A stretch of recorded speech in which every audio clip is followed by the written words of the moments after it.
এই মুহূর্তে একেবারে সরাসরি আপনাদের নিয়ে যাচ্ছি মুর্শিদাবাদ জেলার রঘুনাথগঞ্জ জেলা ব্লকের দিকে, কেননা রঘুনাথগঞ্জ ব্লকের একেবারে পদ্মার তীরবর্তী এলাকায় ইতিমধ্যে পদ্মার জল ঢুকতে শুরু করেছে গ্রামের দিকে। একেবারে মহলদাপাড়া এবং কাটাখালী সেই দৃশ্য একেবারে সরাসরি দেখানোর চেষ্টা করছি। Exclusive report.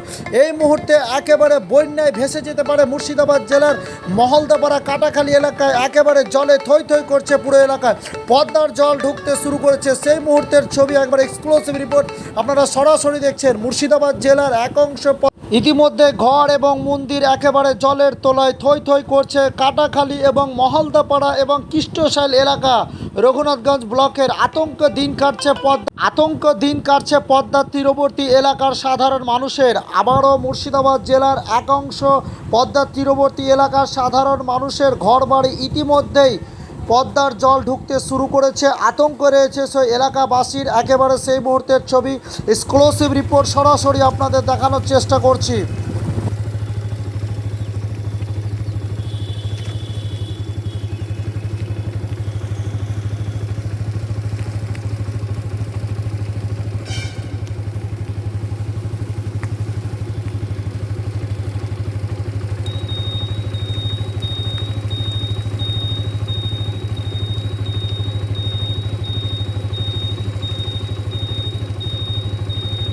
এটা হচ্ছে ত্যাঘরি তোমার বর্ডার সাইডে যে বাড়িঘরগুলো আছে, অধিকাংশ বাড়িঘর এখন ডুবে গেছে, মানে প্রত্যেকটা বাড়িতে জল ঢুকে গেছে।